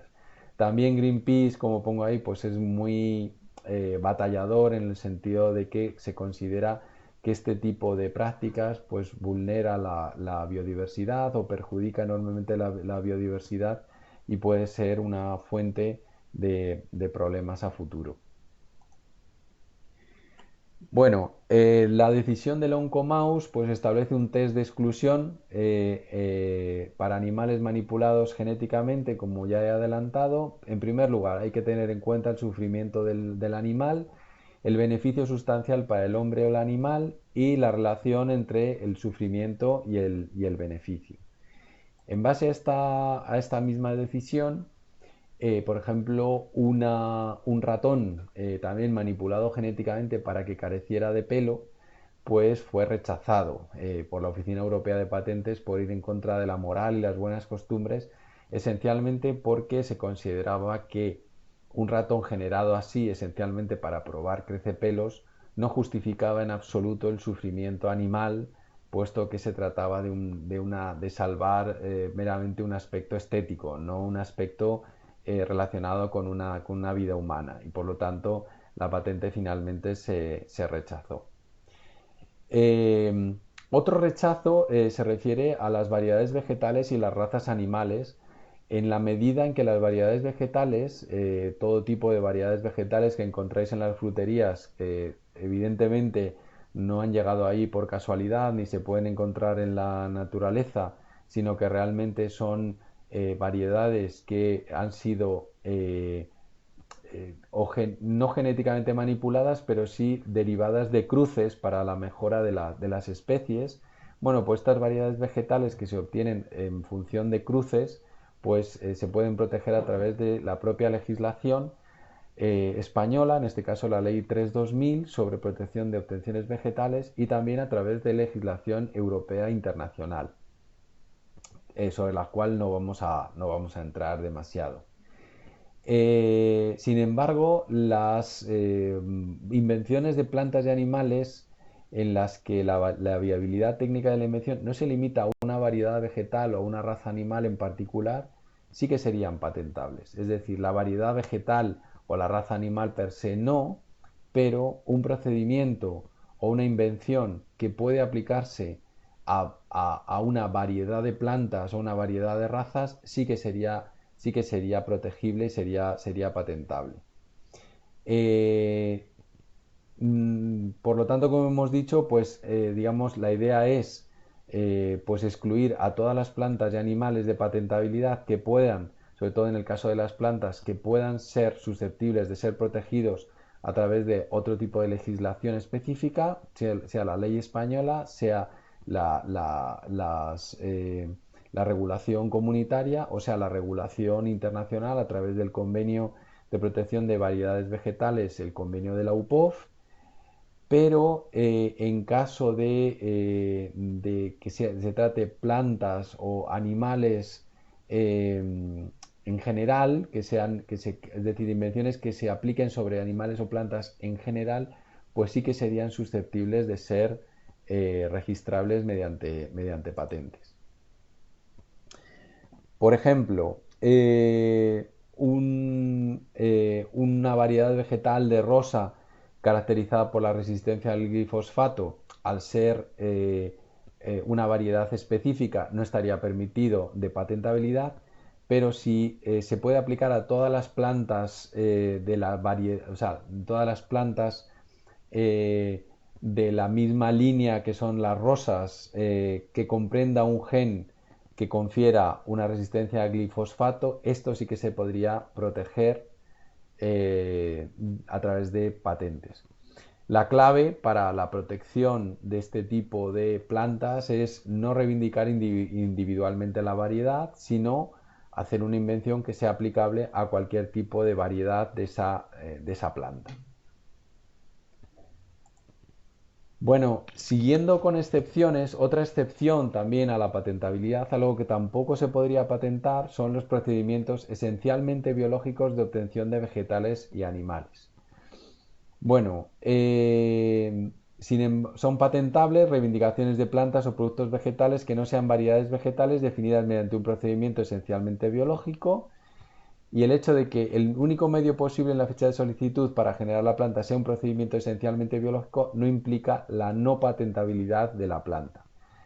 Esto, hay un caso relativamente reciente que todavía está sujeto a controversia, y es que aunque el procedimiento esencialmente biológico de obtención de vegetales o de animales, es decir, por cruces sin más, no es patentable como tal. Sin embargo, como habla de procedimiento la legislación y no habla de producto, el producto en sí obtenido por un procedimiento esencialmente biológico, en algunos casos se ha definido en concreto por la Oficina Europea de Patentes que sí que sería susceptible de patentabilidad. Es el famoso caso del tomate y del brócoli, ¿no?, que todavía está bajo discusión para saber cómo se va a resolver la distinta jurisdicción entre la Oficina Europea de Patentes por un lado y la interpretación de la Directiva de Protección de Invenciones Biotecnológicas por otro, que da la sensación por su interpretación de que prohíbe la patentabilidad de productos obtenidos por procedimientos esencialmente biológicos, como en este caso el tomate y el brócoli. Bueno, más excepciones a la patentabilidad. Pues bueno, hasta ahora lo que vais a ver, y quizás a partir de ahora os sorprenda aún más, es que primero, todo el mundo quiere patentes, y en segundo lugar, en todos los casos se intenta extraer o buscar los vericuetos legales para obtener patentes sobre tecnologías, a pesar de que aparentemente no sean patentables. Lo hemos visto con el tema de métodos matemáticos, con el ejemplo de los sistemas de compresión, lo hemos visto en el caso de las plantas y variedades vegetales, lo hemos visto en el caso de exclusiones del software, y ya veréis que todavía hay incluso casos un poquito más sorprendentes. Este en concreto es bastante sorprendente. El artículo 5.4 de la Ley de Patentes, que tiene su correlación con los relativos a otros artículos de la legislación europea, que son prácticamente iguales, establece que los métodos de tratamiento quirúrgico o terapéutico del cuerpo humano o animal y los métodos de diagnóstico aplicados al cuerpo humano o animal no son patentables.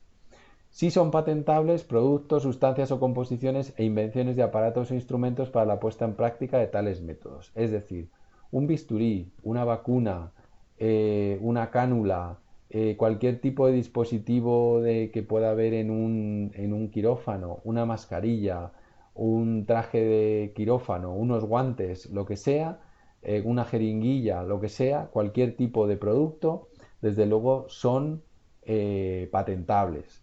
Sin embargo, el método de tratamiento quirúrgico, la forma de operar, por así decir, los protocolos médicos de actuación, eso sería lo que estaría excluido de la patentabilidad. Fundamentalmente, los propósitos que se buscan a la hora de establecer un rechazo de este tipo de patentes son consideraciones éticas y de salud pública, de tal forma que, claro, la actividad de un médico no debe ser impedida por un derecho de patentes y la protección de los patentes, perdón, la protección de los pacientes. Um,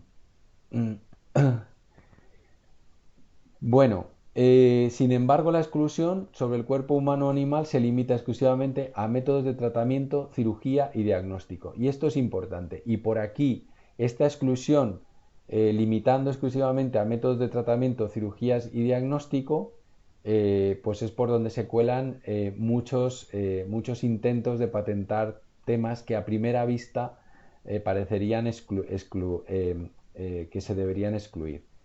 Por ejemplo, ¿qué es un tratamiento terapéutico? Pues un tratamiento terapéutico tiene como fin llevar una condición patológica a una normal o prevenir la aparición de una condición patológica. Entonces, todos los tratamientos que no conduzcan digamos, a pasar de una condición patológica a una condición no patológica, en principio serían patentables. Por ejemplo, un tratamiento cosmético, pues podría ser perfectamente patentable. Y en segundo lugar, se trata de métodos de tratamiento para pacientes, en principio vivos, puesto que son los únicos que podrían pasar de una condición patológica a una normal. Por lo tanto, deben ser, para quedar excluidos, esos métodos de tratamiento tienen que ser practicados sobre el cuerpo humano o animal vivo, tal cual. Y aquí, evidentemente, pues hay trucos. Por ejemplo, un método como utilizan los ciclistas, pero no solamente los ciclistas, o sea, los ciclistas lo utilizan para doparse, pero se utilizan muchas intervenciones pues, para salvar vidas de pacientes, que es la extracción sanguínea. Esa sangre fuera del cuerpo humano se puede tratar mediante una serie de elementos, como puede ser la eritropoyetina, por ejemplo, la EPO, la famosa EPO, para que después pues aumente la capacidad sanguínea de la sangre y demás, y en enfermos graves que tienen limitaciones en ese sentido pues puedan salvar su vida. Bueno, pues ese tratamiento extracorpóreo sí podría ser patentado, puesto que no está practicado sobre un cuerpo humano o animal vivo. En casos de tratamiento o cirugía, basta que una reivindicación incluya una etapa de carácter terapéutico quirúrgico practicada sobre el cuerpo humano o animal para que sea excluida. En este caso sí que es bastante restrictivo.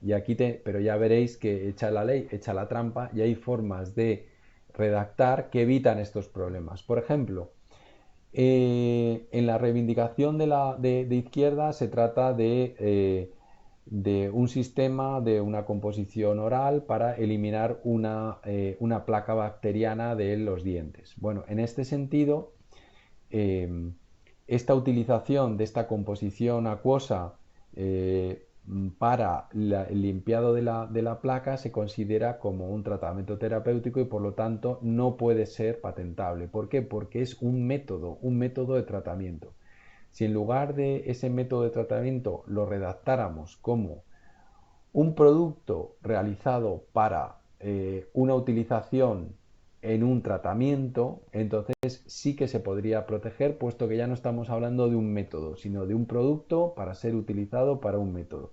De tal forma que la forma de redactar correctamente la misma reivindicación, y sería perfectamente aceptable, está en la parte derecha. Sal del antaño para utilización en la limpieza de la placa bacteriana y las manchas de los dientes humanos, que consiste esencialmente, bueno, en un catión de un elemento del lantano en la forma de una sal soluble en agua, etcétera, etcétera.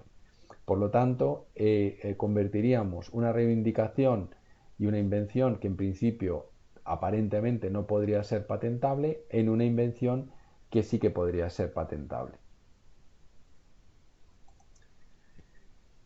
Bueno, el artículo 5 excluye de patentabilidad el cuerpo humano, incluida la secuencia total o parcial de un gen, pero determina que sí son patentables los elementos aislados obtenidos por un procedimiento técnico. Es decir, que si hay un procedimiento técnico que nos permite aislar un gen o una secuencia parcial o total de un gen, entonces sí que son ese elemento aislado sí que sería patentable. Bueno, la posibilidad de patentar órganos humanos está determinada por la Directiva de Protección de Invenciones Biotecnológicas, por lo tanto está unificada a todo el nivel europeo, y el patentamiento de los órganos humanos para operaciones de trasplante también se permiten. Lo que sí que se excluye es la patentabilidad de una mera secuencia de ADN sin indicación de función biológica alguna. Hubo durante mucho tiempo, y es que a medida que se fue eh, deduciendo el código genético humano, pues hubo muchas solicitudes de patentes en las que, sin saber exactamente qué es lo que hacía, cuál era la función biológica de ese gen, se patentaban y se ponía una lista de posibles funciones biológicas. Algunas acertarían. Eso dio lugar a solicitudes de patentes, algunas de 3.000, 4.000, 5.000 páginas, creo que el récord fue 7.000 páginas, pero realmente eso se prohibió, afortunadamente se prohibió esta práctica de tal forma que era necesario para que una invención de una secuencia de ADN fuera patentable que se indicara cuál era la función biológica de dicha secuencia. Bueno, aquí un tema sobre la patentabilidad genética que también os lo pondré en Moodle. Me parece un tema absolutamente fascinante, muy interesante, y para que veáis hasta qué punto en técnicas que están bordeando el límite de lo científico, pues es posible patentar pues trozos del ser humano y códigos genéticos siempre que tengan alguna función biológica o algún carácter industrializable. Por ejemplo, en 1994, dos ejemplos, se concedió a la compañía Genetec una patente sobre trasplantes de órganos humanos que habían sido tratados con una cierta sustancia de crecimiento antes del trasplante. La patente lista otros órganos, incluyendo corazón, hígado, páncreas, tiroides, pulmón, riñón, y se reivindica especialmente un injerto que se deriva de un ser humano en la reivindicación 34. ¿Por qué se podía hacer esto? Porque el tratamiento de un órgano, en principio, era un tratamiento extracorpóreo y no se realizaba sobre un hombre vivo. De hecho, el trasplante se había realizado en principio sobre un órgano de una persona fallecida y por lo tanto no vulneraba o no estaba dentro de las exclusiones de patentabilidad. Igualmente, en mayo de 2000 se concedió una patente a Novartis que cubre corazones, riñones o pulmones de humanos o animales. Bueno, hemos visto fundamentalmente aquellos aspectos que nos permiten excluir de la patentabilidad determinadas invenciones técnicas, y ahora entramos en los requisitos de patentabilidad. Una invención se considera patentable si reúne tres condiciones, aunque habría que añadir una cuarta que luego veremos, que son, en primer lugar, eh, la novedad, en segundo lugar, la actividad inventiva y por último, la aplicación industrial. Vamos a ver cada uno de ellos en particular, ¿no? Primero, la novedad, que no esté comprendida en el estado de la técnica.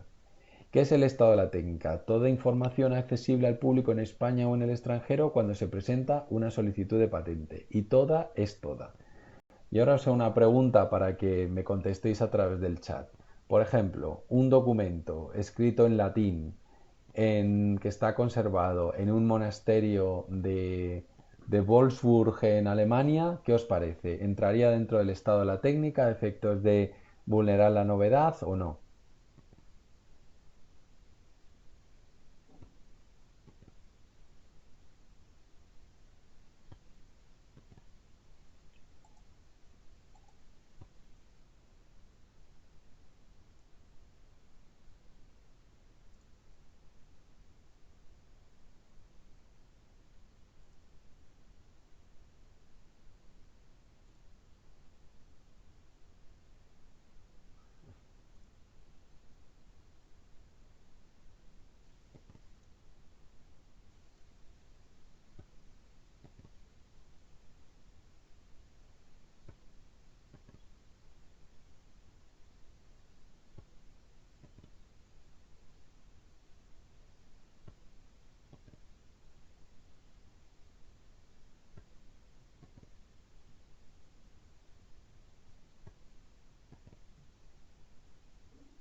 Bueno, gracias por vuestras contribuciones. Bueno, la respuesta es sí. Es decir, todo, absolutamente todo, cualquier documento que se haya publicado, que sea accesible al público, por difícil que sea el acceso, mientras que alguien pueda ir a consultarlo, cualquier documento entra dentro del estado de la técnica a efectos de determinar los requisitos de patentabilidad. Vale. ¿Qué es lo que pasa? Pues que en muchos casos es difícil encontrar documentos que sean exactamente igual a una invención que nosotros tengamos. Para ello, es decir, en los casos en los cuales una pequeña modificación a un documento sea necesaria, o sea, sea suficiente para evitar los problemas en cuanto a falta de novedad, existe la actividad inventiva. Y la actividad inventiva, la definición es que no resulte del estado de la técnica de una manera evidente para un experto en la materia. Luego veremos qué es experto en la materia y luego veremos qué se considera evidente o no. Lo que es importante para que os quedéis un poco con la idea es que el típico ejemplo de falta de actividad inventiva es una yuxtaposición, ¿no?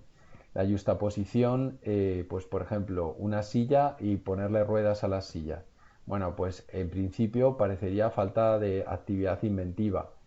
Esto no está claro. Quizás el ejemplo más claro pues sería, por ejemplo, una mesa con un ordenador. Bueno, pues simplemente poner una mesa y encima un ordenador no sería suficiente para vulnerar la actividad inventiva.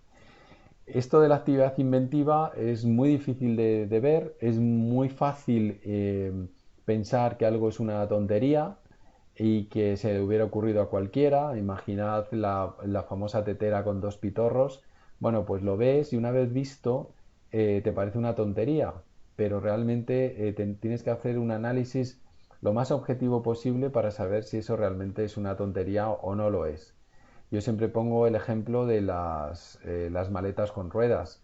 En los años 80, 90, incluso 90 y muchos, pues ninguna maleta, era muy difícil ver maletas con ruedas. Sin embargo, las ruedas se inventaron hace muchísimos miles de años y las maletas exactamente igual, empezando por las cajas. Pero a nadie se le había ocurrido ponerle unas ruedas a una maleta. Una vez lo ves, dices qué trivial, qué tontería, pero realmente no hay que hacer ese análisis, que es un tipo de análisis que se llama ex post facto. Es decir, considerar una tontería una vez lo has visto, ¿no? Hay que hacer el análisis pensando en que en la situación previa, y eso es lo que hace especialmente difícil el análisis de la actividad inventiva.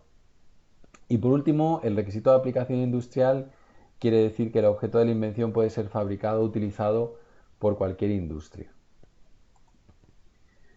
Vale, un cuarto requisito es la suficiencia en la descripción. Es decir, la patente debe describir la invención de forma suficientemente clara y completa para que pueda ejecutarla un experto en la materia.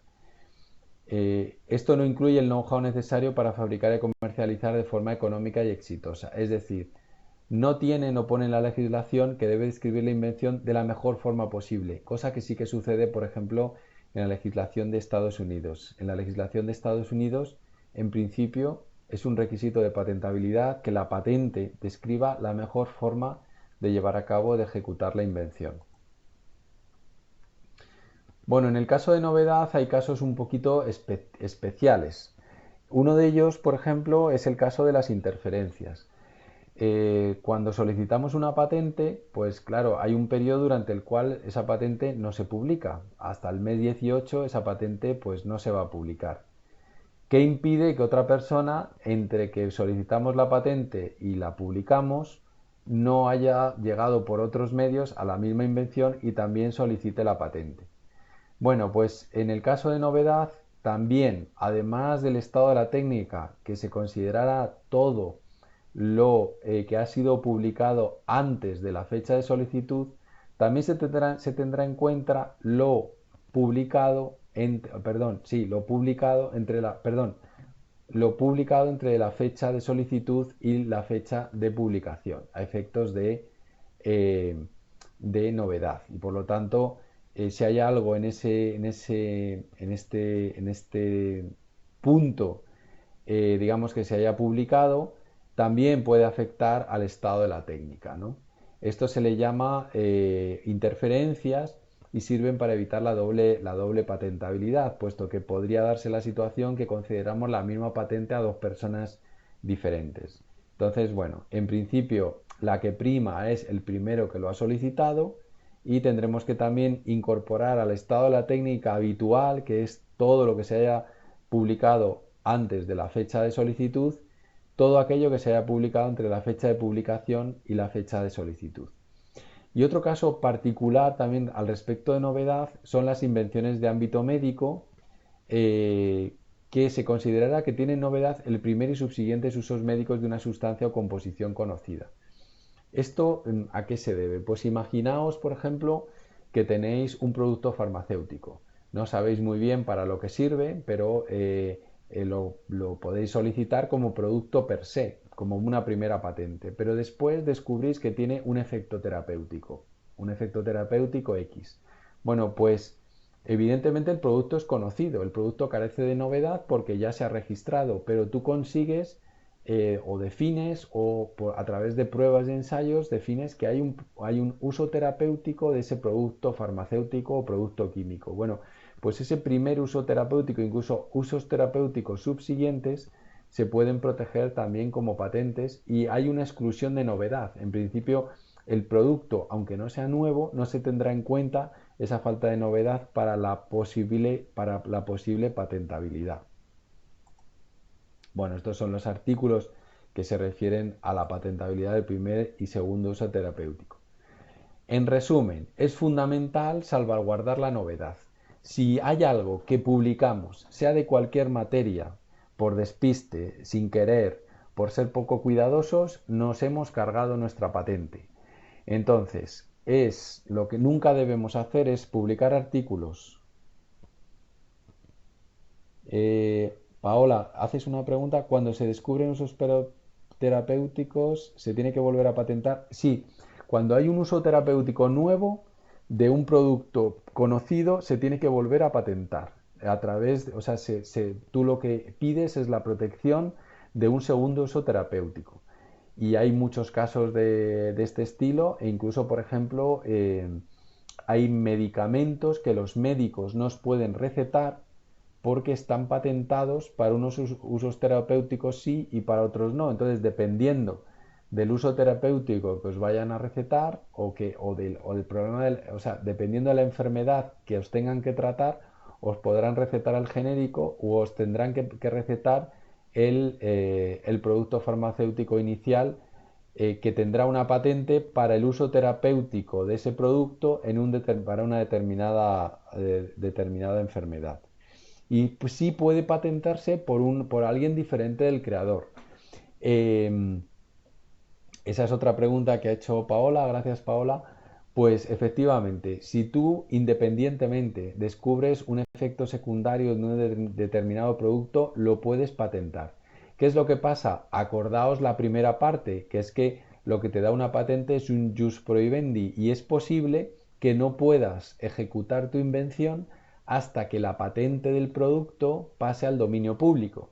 Es decir, tendrás que esperar a que pase al dominio público para poder explotar tu invención o bien dar una licencia cruzada al creador del producto, ¿no? Es decir, que tú le puedes dar una licencia para la utilización de tu patente, o del uso de tu patente para un determinado uso terapéutico y al revés, él te da para tu uso terapéutico la posibilidad de ejecutar la invención, pero lo puede hacer alguien diferente del creador original sin ningún problema.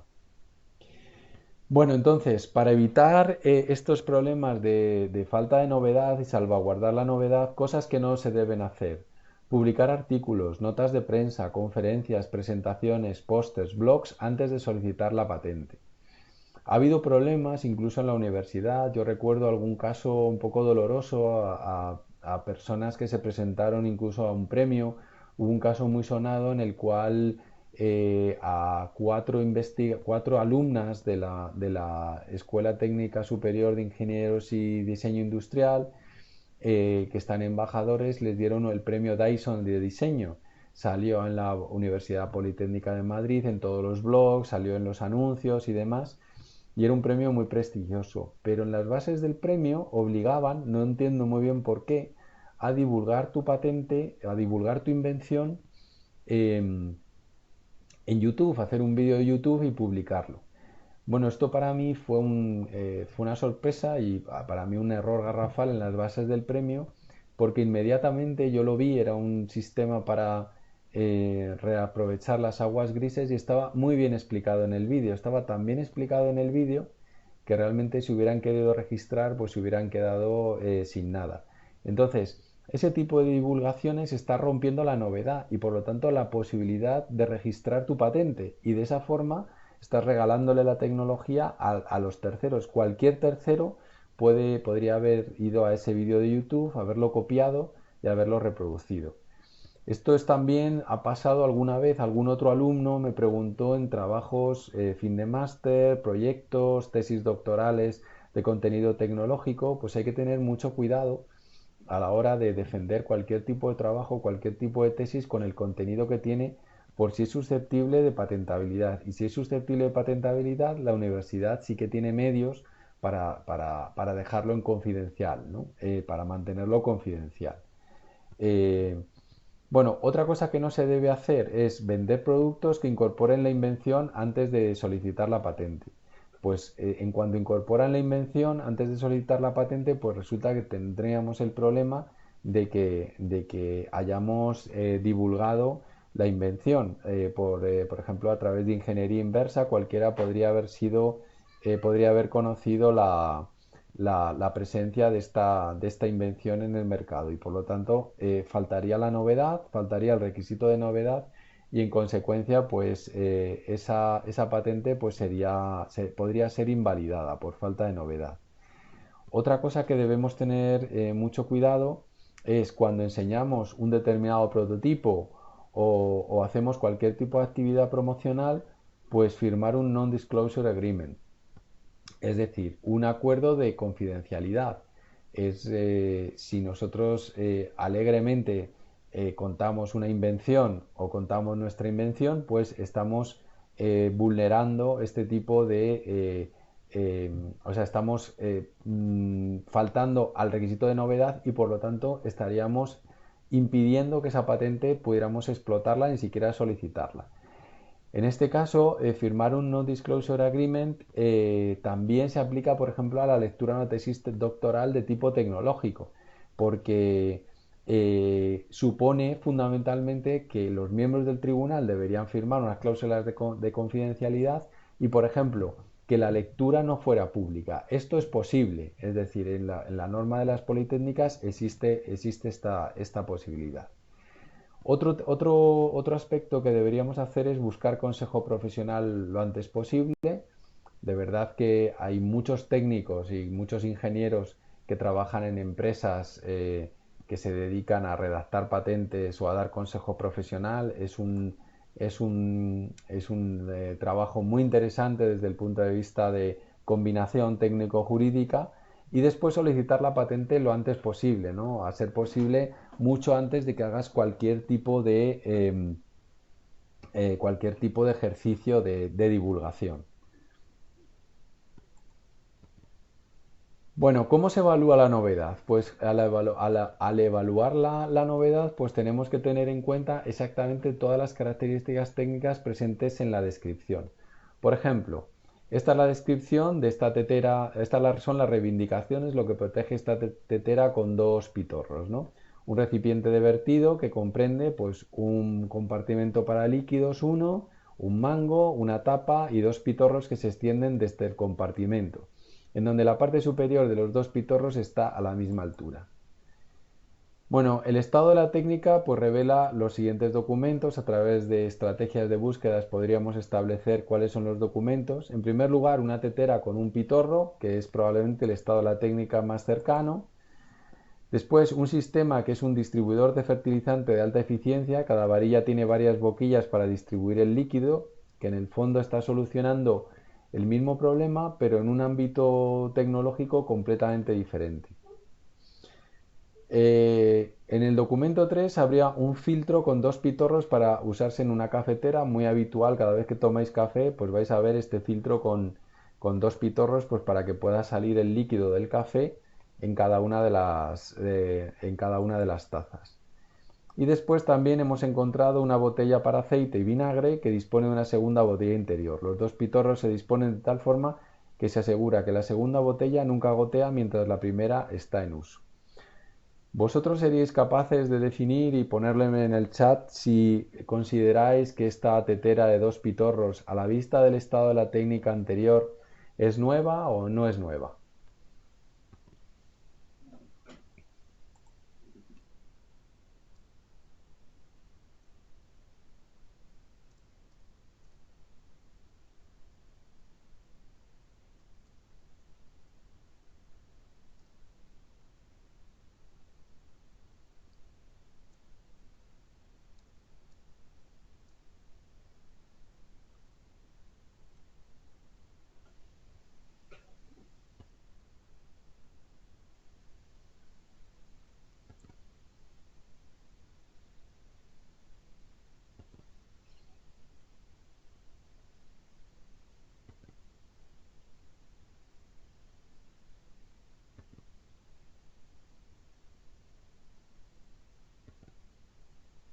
Vale. Bueno, os estáis dejando llevar por vuestros conocimientos intrínsecos y estáis haciendo lo que se llama un análisis ex post facto. No es, vosotros veis la tetera y decís qué tontería, pero realmente hay que pensar con absoluta objetividad y no tener ningún tipo de imaginación, o sea, no pensar yo lo hubiera hecho así. Hay que evitar cualquier tipo de, de sugerencia. Al verlo nos damos cuenta que es una tontería, pero lo que importa es el estado de la técnica. Y el estado de la técnica, no hay ninguna tetera, ningún depósito, ningún recipiente con dos pitorros. Aquí tenemos una solución, pero que no es exactamente igual. Y lo más cercano es la tetera con un pitoro. El resto son elementos del estado de la técnica que desde luego no se parecen o no tienen los mismos elementos, no tienen las mismas características técnicas que la tetera de dos pitorro. Así que el que ha dicho que considero que es nueva porque es novedosa en su aplicación, efectivamente, esta tetera a la vista del estado de la técnica es nueva. No hay ninguno de estos elementos que tenga todas estas características técnicas tal y como aparecen en la reivindicación. Bueno, gracias por participar. Bueno, y aquí ya entraríamos, una vez que hemos definido que es nueva, pues el examinador tiene que ver cuándo se considera una invención inventiva. Y aquí todavía tenemos que hacer un ejercicio, si os ha costado en los temas de novedad, porque veis fundamentalmente eh, que nos cuesta eludir que somos seres humanos con imaginación y que tenemos muchísimos prejuicios, pero pensad en millones de cosas que nos parecen una tontería. ¿Quién no le parece una tontería el post-it, por ejemplo, que es un trozo de papel con un pegamento? Pero si buscáis en el estado de la técnica a ver si existía, realmente no existía. Volvemos al ejemplo de la maleta con ruedas. O sea, si las ruedas fueron inventadas, pues no sé si eran los asirios o los sumerios o alguno de estos, y resulta que la maleta, pues las cajas para meter cosas se conocen desde toda la historia. ¿Por qué nadie ha puesto ruedas a una maleta? ¿Por qué nadie le ha puesto un asa que se pueda desplegar? ¿No? No parecen sistemas extraordinariamente difíciles desde el punto de vista tecnológico y hemos visto lo útiles que son. Nos pueden parecer tontos cuando conocemos la solución, pero esto se basa fundamentalmente en pensar que la solución no era conocida hasta ese momento. Y vamos al segundo problema, que es aún más complicado porque hay que ver cuándo se considera una invención inventiva. Y aquí la figura clave es el experto en la materia. El experto en la materia es un profesional es una figura mitológica, o sea, no hay una persona que digamos que es el experto en la materia.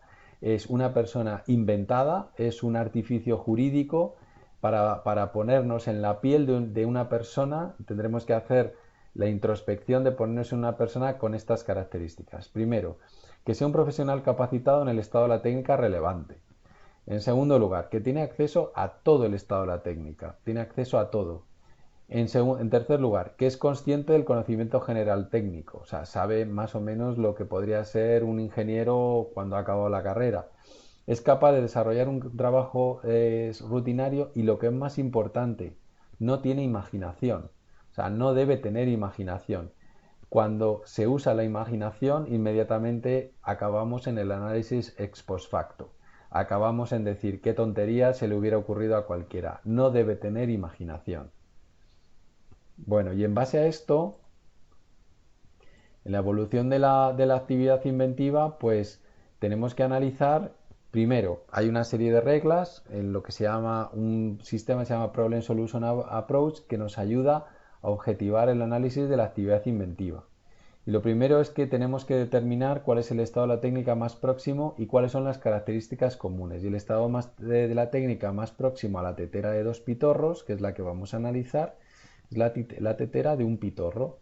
Entonces, la tetera de un pitorro, ¿qué características tiene? Pues que tiene un compartimento para líquidos, que tiene un mango, que tiene una tapa y que tiene un pitorro. Entonces, nos falta alguna característica técnica importante que tenemos que definir.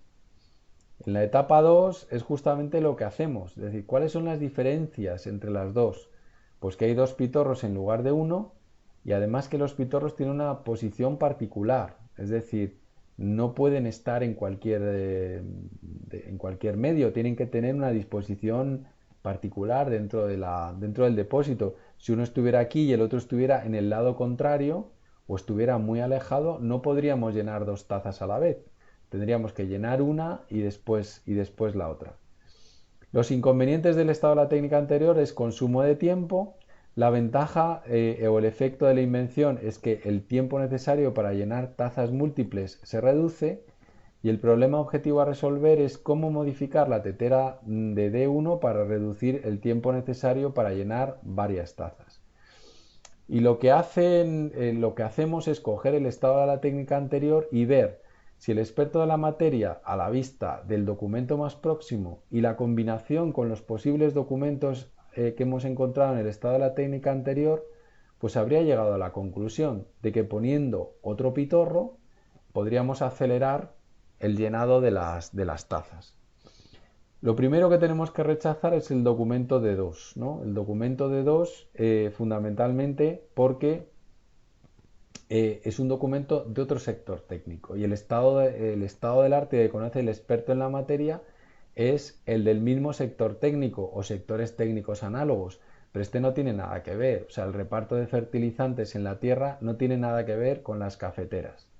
Estos dos sí que serían aceptables. Entonces, entre el D3 y el D4 tiene un problema y es que no podemos utilizar los dos pitorros al mismo tiempo. O echamos aceite o echamos vinagre, pero no podemos utilizar los dos a la vez y por lo tanto deberíamos de rechazarlo en base a esto.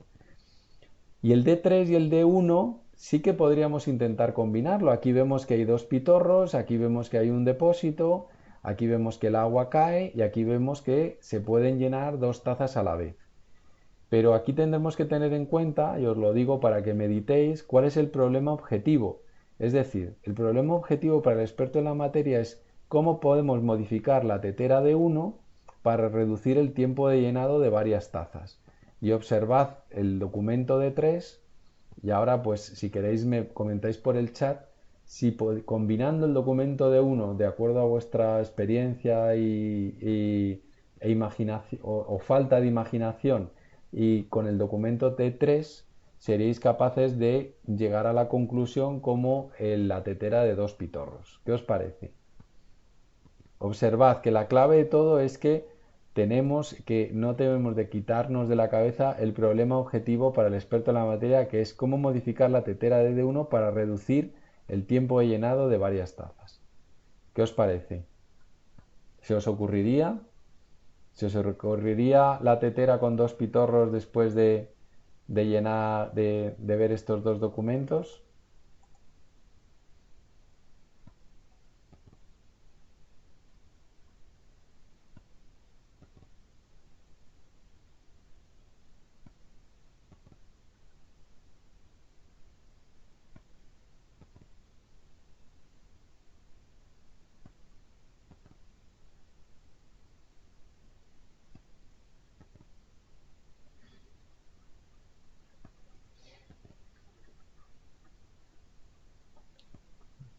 Bueno, pues nada, habéis acertado a todo. Bueno, aquí lo que habría que reflexionar claramente es una cosa que quizás no hayáis pensado, y es que eh, con el D3 no solucionamos el problema de llenado más rápido de las tazas. ¿Por qué? Esencialmente porque aquí partimos de una boquilla que da lugar a una bifurcación y por lo tanto no aceleramos el llenado de las tazas, es decir, el flujo de líquido baja y después reparte en dos tazas. Por lo tanto, este problema objetivo, es decir, no vamos a reducir el tiempo de llenado de varias tazas utilizando este aquí. De hecho, lo igualaríamos. Podríamos llenar dos tazas a la vez, eh, pero tardaríamos el mismo tiempo que llenando una y después llenando la otra. No sé si lo veis, es decir, es un tema de mecánica de fluidos, ¿no? Es decir, el mismo flujo cae por aquí y luego se reparte, mientras que aquí el flujo cae doblemente por dos pitorros. Si aquí sacáramos un pitorro y después dos líneas, dos subpitorros, como sucede aquí, tardaríamos lo mismo en llenar las tazas, exactamente igual. Podríamos llenar de dos en dos, pero tardaríamos exactamente lo mismo que llenando una y después llenando la otra. No sé si me habéis seguido, me habéis entendido, pero yo creo que sí, ¿no? Es decir, si aplicásemos esto aquí, pusiéramos aquí un pitorro con dos salidas, intentáramos y midiéramos el tiempo, pues veríamos que tardaríamos exactamente lo mismo en llenar dos tazas que llenando primero uno y luego la otra. Por lo tanto, aquí optimizamos el tiempo utilizando dos pitorros. Entonces, con esto más esto, no conseguiríamos resolver el problema objetivo y por lo tanto el experto en la materia no habría conseguido resolver el problema objetivo, podría haber conocido los dos documentos, pero no habría resuelto el problema objetivo que se plantea. Y por lo tanto, esta también tendría, a la vista del estado de la técnica anterior, actividad inventiva. Bueno, y como son las 6 y hemos ido del tirón, vamos a quedarnos aquí en el procedimiento de protección de invenciones. Lo más probable es que esta parte lo que haga sea hacer un vídeo aparte y colgarlo dentro de Moodle para poder ir más rápido. Y nada, espero que la sesión pues haya ido bien, no hayáis tenido ningún problema y que sigáis sin problemas hasta la próxima clase, que, que esperemos que sigáis bien. Y nada, daros las gracias por vuestra participación y nos vemos la semana que viene. Nada, cuidaos mucho. Hasta luego. Adiós, hasta luego. Adiós. Adiós, chao. Adiós, Adiós, gracias. Hasta luego, adiós a gracias. vosotros.